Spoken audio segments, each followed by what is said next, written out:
Muchachos, ¿cómo están? Hoy día, continuando con nuestro módulo, vamos a explicar la teoría de la inflación, ¿ya? La inflación, tal como se había visto en el tema anterior, es un fenómeno de carácter monetario, ¿no es cierto? Y al ser monetario, evidentemente va a tener una definición relacionada con la función más importante del dinero, que es la de ser un medio de pago. Entonces, la inflación se define así, ¿ya? Primero, es un aumento sostenido, persistente y generalizado. ¿Qué significa eso? Primero, que es un aumento que va a ser constante en el tiempo, ¿verdad? Persistente porque, aparte de ser constante, se mantiene en el tiempo a través de una cierta evolución. Y generalizado porque afecta una estructura que nosotros le llamamos la canasta familiar, ¿correcto? O sea, en este caso la canasta de consumo. Pero dice que es el aumento sostenido, persistente y generalizado del nivel de los precios. Una pequeña observación. Si nosotros le preguntamos al común de la gente qué cosa es inflación, van a responder es el aumento de los precios, ¿no? Vamos a un mercadito, ¿no? Y una señora que está media molesta, media incómoda, le preguntamos, si es que no logra responder, ¿qué cosa es inflación? Va a decir, señor, pero la inflación no está viendo, la fruta ha subido 2 soles más el kilo, acabo de pagar 6 soles más por un kilo de carne, el taxista me está cobrando más, ¿no? Una botella de alcohol cuesta 5 veces más que hace un año. Entonces, de repente la señora va a dar ejemplos pragmáticos de lo que ella experimenta cuando su dinero compra menos que hace un mes, ¿verdad? O sea, justamente la inflación hay que entenderla como un fenómeno que está asociado a toda una canasta de consumo, ¿verdad? Por eso decimos el nivel de los precios, ¿no? Estamos considerando alimentos, estamos considerando bebidas, estamos considerando vestido, estamos considerando calzado, mantenimiento de la vivienda, los alquileres, considerando enseres, considerando muebles, considerando la educación, el esparcimiento, ¿no? Los cuidados de la salud, los transportes, las comunicaciones, la comida fuera del hogar, o sea, todo un conjunto de bienes y servicios que evidentemente van a ser reflejados mediante un índice de precios, ¿está bien? O también, si lo queremos decir en manzanita, o sea, más elemental, vamos a decir que la inflación representa la pérdida del poder adquisitivo del dinero, ¿está bien? ¿Por qué decimos que representa la pérdida en el poder adquisitivo del dinero? Porque la unidad monetaria ya no tiene la misma capacidad de compra. O sea, por ejemplo, a ver, un kilo de carne costaba 25 soles. Si yo tenía 50 soles, podía comprar 2 kilos de esa carne. Pero si ahora el kilo de carne ya cuesta 35, entonces me va a alcanzar solo para 1 kilo y 1,5 kilos aproximadamente. Entonces ya estoy perdiendo medio kilo en capacidad adquisitiva, ¿no? Y de acá a unos 10 años, esos 50 soles solamente comprarán posiblemente la bolsa para, ¿no?, llevar la carne, ¿no es cierto? O sea, el poder de compra evidentemente se va reduciendo y la aceleración con la cual se reduce también dependerá de los ritmos que tenga la inflación. Por ejemplo, hoy nuestro país experimenta una inflación solapada, una inflación rectante, muy moderada. Pero si la comparamos con la que teníamos hace 30 años, pues evidentemente hace 30 años teníamos un proceso galopante, ¿no? El dinero perdía capacidad de compra cada día, ¿no? Hoy lo pierde casi de manera, reducida, casi, digamos, despreciable desde el punto de vista monetario, ¿verdad? Por eso que tenemos una de las monedas más estables, inclusive en el mundo, ¿no? Que nos hace también tener una economía también más estabilizada, ¿no es cierto? Todo va cambiando de acuerdo, pues, a los ritmos que tenga la inflación, ¿ya? Bueno, empezamos a ver generalidades. A ver, vamos a ver las características numéricas y estadísticas de la inflación, ¿ya? Primero, es un fenómeno monetario. O sea, eso significa que está asociado a la cantidad de dinero. Recordemos que en la ecuación cuantitativa se sostenía que los niveles de precios y la masa monetaria están en una relación directamente proporcional. O sea, si la masa monetaria aumenta, ¿no?, porque obviamente el Banco Central y el sistema bancario expanden esa masa monetaria, va a generar que hay una mayor demanda interna. Entonces, si la gente va a tener más soles para gastar, va a querer comprar más bienes y servicios. Y lógicamente si esa mayor demanda interna, esa mayor demanda agregada se va, digamos, a manifestar en el mercado, evidentemente va a generar una cierta escasez temporal y hará que los precios empiecen a absorber la mayor cantidad de dinero. Claro, no es la única razón de la inflación, porque la inflación se debe a una serie de causas que vamos a ver en un rato, ¿no? Hay causas de carácter monetarias, hay razones de costos, hay razones de mercado, hay razones estructurales, hay razones de especulación que generan siempre el problema inflacionario, pero al final, cuando uno entiende qué es inflación, se da cuenta que su dinero o el dinero que uno tiene cada vez tiene menos poder de compra, ¿verdad? Imagínense, en el año 85, ¿sí? 1985, el presidente flamante, ¿no?, de esa época, Alan García Pérez, creó una moneda llamada el INTI, ¿no? Imagínense, el INTI hasta hoy tendría, si es que viviese, entre comillas, 35 años, pero es una moneda que no llegó ni al quinto año de vida, ¿no? ¿Por qué una moneda se desplomó, se desvaneció, se evaporó tan rápidamente? El ritmo de inflación. El sol, o como antes se llamaba el nuevo sol, tiene ya 30 años más o menos de existencia, porque el sol reemplazó al INTI. Pero miren, la estabilidad se muestra, ¿no? Cuando empezó a circular el sol, habían monedas de 1 sol, luego 2 soles, 5, billetes de 10, 20, 50, 100 y 200. Hoy tenemos la misma emisión monetaria, tenemos la misma denominación también, así que eso nos da una cierta tranquilidad de que el Banco Central de Reserva está haciendo un manejo de la política monetaria adecuadamente, ¿no? O sea, hay un modelo que nos dice que mientras no le echemos gasolina al incendio, el incendio va a estar controlado, ¿no? Entre comillas, pero si le echamos gasolina, eso va a expandirse. Igual pasa con una economía. Si aumentamos la masa monetaria en función, pues, a un gasto fiscal, a un gasto presupuestario, pues vamos a hacer que la moneda se desestabilice, ¿no? Imagínense que el gobierno, ante la crisis que estamos viviendo, ante la recesión que se nos viene también, decide impulsar la economía emitiendo moneda. Por ejemplo, subsidia a la gente pobre los bonos, ¿no?, con emisión monetaria. Eso va a traer, pues, un fenómeno de crecimiento en la demanda tan grande que hará que ese billete de 200 soles, que hoy casi nadie lo tiene, ¿no?, dentro de un año solamente compre 10 panes, ¿no? Acuérdense que en nuestro país, y ustedes lo pueden saber por historia, hemos tenido denominaciones hasta de 5 millones de INTIs, ¿no? Habían billetes que decían 5 millones de INTIs, que compraban apenas, pues, un par de latas de leche, ¿no? Eso significa que la inflación es el envilecimiento, ¿no?, es el deterioro de la imagen monetaria, ¿no es cierto? Bueno, y a nivel estadístico, la inflación se vuelve una progresión geométrica. ¿Por qué se vuelve progresión geométrica? Porque el aumento de los precios se hace de manera exponencial, de tal manera que al ser exponencial va a crear, pues, una cadena permanente acumulativa, ¿no? Por ejemplo, decir que la papaya subió 10% y luego subió 10%, el aumento no es 20%. El aumento sería 21%, porque los aumentos son compuestos, ¿no? Y esos aumentos compuestos hacen que la inflación vaya exponencialmente, ¿no? Llega a una meseta y esa meseta al final desaparece, se hace otra meseta, o sea, se va creando una acumulación muy grande a nivel de precios, ¿no? Bueno, el Instituto Nacional de Estadística e Informática, o sea, el INEI, la mide, en este caso la inflación, a través del índice de precios al consumidor. ¿Qué cosa es el índice de precios al consumidor? Es un indicador, ¿no?, por redundancia, que permite calcular cuánto gastan las familias, me dejo entender, en base a encuestas de hogares, ¿no? O sea, cuál es el gasto familiar en consumo de la canasta básica o la canasta referencial para saber cuál es el gasto mensual.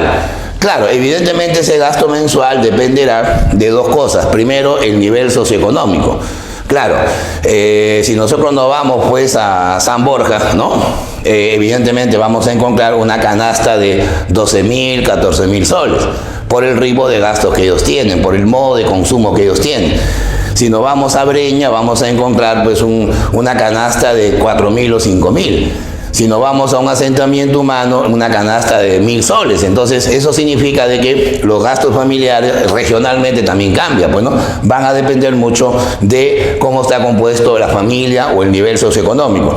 Y también dependerá del ritmo de consumo que ellos tengan.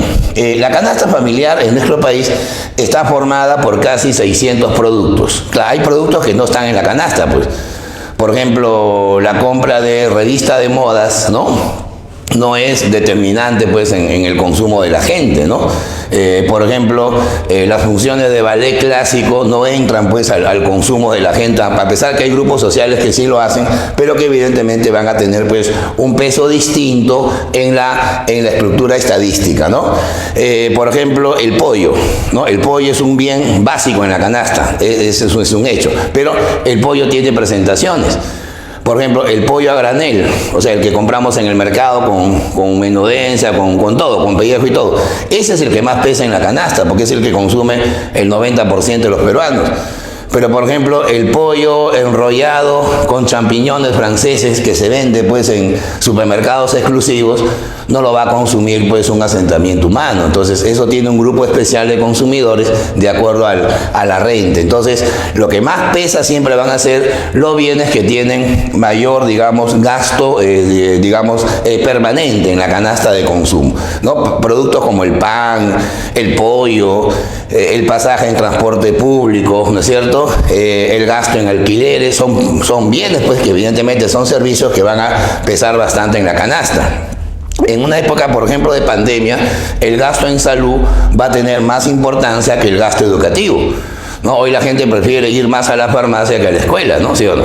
¿Y eso por qué? Porque es evidente que va a cambiar el patrón de consumo, ¿se dan cuenta? Así que esta canasta familiar va a tener diferentes pesos ponderados a la hora de calcular la inflación. Por eso decimos, la inflación aumenta el costo de vida, ¿no? ¿Por qué decimos que aumenta el costo de vida? Porque genera que la gente gaste más dinero para comprar lo mismo o tal vez comprar menos, ¿verdad? Esa es la idea. Bueno, vamos ahora a analizar los ritmos de inflación, ¿ya? Cuando uno dice ritmo se refiere a la intensidad, ¿no? O sea, cuáles son los porcentajes en que se mueve el proceso inflacionario. Hemos dicho que en el Perú las cosas han cambiado. Hace 30 años teníamos, pues, un auto Fórmula 1 de inflación, ¿no? Hoy tenemos un carro que solo empujamos, ¿no? O sea, el ritmo es mucho más lento. Bueno, ¿quién es el genio que creó estos ritmos? Fue un economista de la Universidad de Stanford, Estados Unidos, llamado Philip Kagan, ¿no? Así se llama por si acaso, Philip Kagan. Este economista desarrolló un modelo donde él define, claro, es referencial, porque de repente hay otros autores que dicen, no, puede ser 10% más, 10% menos, eso es referencial, pero este es el más aceptado, ¿ya? Mira los ritmos que tiene la inflación: moderada, trotante, galopante, hiperinflación. Esta es la tortuga, este es el perrito, esta es la gacela, y estos ya, pues, son los animales más veloces, ¿no es cierto? ¿No? Ya son ya los triceratops, ¿no? ¿Sí o no? Que tienen inflación. Entonces, una inflación moderada es aquella que tiene un rango anual, o sea, un porcentaje hasta el 10%. O sea, si tenemos una subida de precios de la canasta de consumo, si el costo de vida se va a elevar en un 10% durante un año, estamos hablando de una inflación que se puede manejar, ¿no? Es como que yo tengo un gasto de 5.000 soles al mes. Con esa inflación debería gastar el siguiente año 500 soles más. O sea, de 5.000 a 5.500, para el que gana 5.000 no es tan fuerte el impacto, ¿no? Si gastabas 1.000, ahora debes gastar 1.100. Si gastabas 10.000, ahora debes gastar 11.000, ¿no es cierto? Entonces el impacto es diferente, pero no es lo mismo, pues, hablar de un alza de más del 30%. O sea, es más fácil conseguir 10% más que el 30% más, ¿no? Esa es la idea. Entonces, una inflación moderada, por lo general, se va a dar en las economías estables, ¿no? Que tienen una buena política monetaria, tienen una política sin déficit fiscal, o un déficit fiscal muy reducido, casi cero, o también se puede decir predomina en países del primer mundo, ¿no? O sea, el mundo desarrollado. Aunque parece increíble, el Perú está ahí. Actualmente en nuestro país se codea con los principales países en el mundo en lo que es inflación. Increíble, ¿no? Italia, España, Francia, Alemania, Estados Unidos, ¿no? Países ricos lideran pues el ranking de la pandemia, ¿no? Y Perú también está con ellos ahí, pero no en pandemia, sino en inflación. Al menos en tasa de inflación estamos a la par que Alemania. La diferencia es que allá tienen pues un poder adquisitivo mayor que en nuestro país, ¿no es cierto? El hecho de que tengamos poca inflación no indica de que seamos un país, ¿no?, que tenga un desarrollo humano importante, ¿no? Luego viene la inflación trotante porque ya pues empieza, ya no camina, ya trotas, ¿no? O sea, aumentas tu velocidad. Ahí la inflación llega hasta el 30%. Hay algunos autores más modernos, ¿no?, que hablan hasta de un 60%. Como digo, eso es referencial, ¿no? Acuérdate, cuando a Estados Unidos le da tos, al Perú le da pulmonía. O sea, los efectos son diferentes cuando hay inflación, ¿verdad? Habría que traer esos economistas al Perú para que nos expliquen por qué hablan de esa inflación. Y generalmente los países que tienen una inflación trotante son países que están en vías de desarrollo, ¿no? No subdesarrollados, porque esa palabra no es adecuada, sino se dice países en desarrollo. Luego viene la inflación galopante. Bueno, se supone que acá ya no trotas, ahí te estás escapando de la policía, estás aumentando tu velocidad, galopas, ¿no? La inflación se hace crónica y va a ser más de 30%. Cuando ya es más de 30% ya es un descontrol, pues, ¿no? Por ejemplo, el año pasado, Nicaragua, país centroamericano, llegó a tener 170% de inflación. Si tuviéramos una inflación de 170%, significaría que si un menú cuesta 10 soles, ¿no?, el siguiente año costaría 17 soles más, o sea, 27 soles. ¿Te imaginas que ahorita un menú te cueste no 10 sino 27? Tú dirás, ¿de dónde voy a sacar esos 17? ¿No? O sea, ya el problema se agudiza, ¿verdad? El problema se va haciendo más crónico, por eso se llama galopante, ¿ya? Y se va a dar en países que tienen una crisis fiscal, o sea, una crisis de gasto público, ¿verdad?, que lo tienen que financiar con la famosa maquinita. Y luego viene una palabra que ojalá nunca más regrese al Perú, que se llama hiperinflación, ¿no? Lo que tiene Venezuela, por ejemplo, actualmente, ¿no? Venezuela se debate en un 5.000% de inflación aproximadamente. O sea, ya estamos hablando de cifras ya respetables, ¿no?, pero que a un país lo hunden, pues, ¿no?, monetariamente. Una inflación que pasa del 1.000%. Philip Kagan dice que un país, ¿no?, llega a la hiperinflación cuando ya la tasa pasa a los 3 dígitos, ¿no? 1.000% para adelante ya la vida no vale nada. Eso significa una economía de guerra. O sea, no es que está en guerra militarmente, sino una economía devastada, ¿no? Puede ser, por ejemplo, por una crisis fiscal excesiva, ¿no?, o un desastre natural que obliga al Estado, pues, a realizar gastos sin ningún respaldo. Y eso nos hace recordar a nuestro país, ¿no? Mira, Alan García Pérez, en su primer gobierno, cuando se fue un 28 de julio, se fue del gobierno en ese tiempo, 1990, nos dejó esta inflación. En un solo año, el Perú llegó a tener 16.700% de inflación. O sea, es como decir, para que más o menos lo entiendas, los precios subieron 167 veces, ¿no? Es como que un menú de 10 soles pase a costar 1.680 soles, ¿no? Con 1.680 te compras fácil una buena computadora, ¿no? Puedes pagar 2 meses de renta, puedes pagar un mes de comida, ¿no? Pero imagínate, pues, tener una inflación, un menú de 10 soles que pasa a costar lo que hoy cuesta un televisor inteligente, pues es un drama, ¿no? Y ese drama, bueno, al final se hace geométrico, ¿no? Porque el siguiente año va a aumentar a un porcentaje más galopante, ¿no? Eso viene a ser una hiperinflación. Felizmente hoy el Perú tiene, ¿no?, una inflación moderada. Estamos en 3%, quizás este año por la crisis especulativa la inflación aumente un punto más. Aunque es relativo, yo creo que más bien los precios van a ir a la baja, ¿no? Pero de todas maneras representamos una economía estable. Mientras tengas un carro moderno, un carro Fórmula 1 que va a 500 kilómetros por hora, pero no le pones gasolina, el carro no camina, pues. Es igualito, ¿no? Si no le pones exceso monetario a un país, no vas a tener, pues, una inflación muy alta, ¿ya? Bueno, Vamos ahora a ver los tipos de inflación. No confundas, ¿eh? Ritmos son los porcentajes, tipos son las causas, ¿ya? Entonces, la inflación tiene 3 causas. Está la inflación de costos, luego viene por exceso de demanda, ¿no? Y luego viene algo que es muy común al Perú, la inflación estructural, ¿ya? Vamos a ver la diferencia. Mira, una inflación de costos viene a ser la más común. O sea, de las 3, esta es la que predomina, ¿no? Y la más recurrente. ¿Y a qué se debe la inflación de costos? A que aumente el precio de los factores de la producción. O sea, aplicamos una lógica, ¿no? Factores de producción son los recursos que yo compro o remunero para producir algo. Si los recursos que yo empleo para producir me cuestan más, hacer ese producto también va a costar más. Y por tanto, para no perjudicar mi margen de ganancia, tengo que subir los precios, ¿no? O sea, estamos hablando de un elemento, pues, inmediato sobre los precios, ¿no? Por ejemplo, el encarecimiento de los insumos. Ya está, la lógica es esa, ¿no?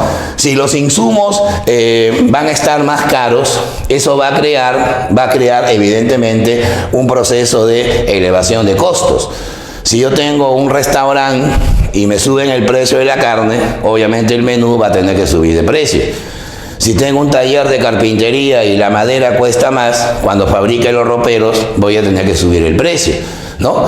Si es un hospital que está comprando, qué sé yo, medicinas más caras o insumos más caros, las consultas y las operaciones van a tener que subir de precio. O sea, estamos hablando de un encarecimiento de los recursos directos en la producción.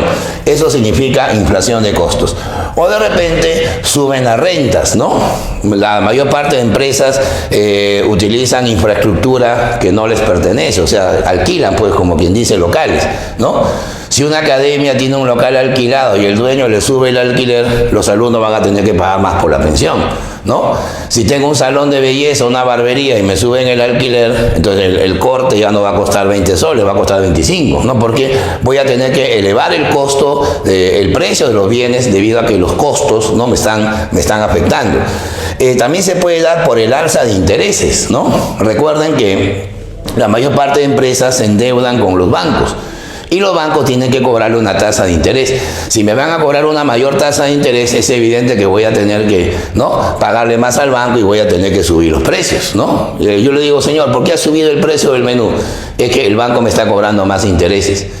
No, a mí no me están sirviendo sopa de intereses, ni arroz con intereses, pero el interés es un costo del capital y al final eso influye también en el precio, ¿no? Las sobreganancias. Hay empresarios que, digamos, tienen cierto poder en el mercado, ¿no? Hay una falla en el mercado que es el monopolio, ¿no? Entonces, como son monopolios o manejan el precio, ¿no?, elevan el precio porque quieren ganar más, ¿no es cierto? Ahí está la famosa sobreganancia. Y también estaría el alza de salarios. Esto de repente es el combustible de la inflación. Porque miren, vamos a razonar así.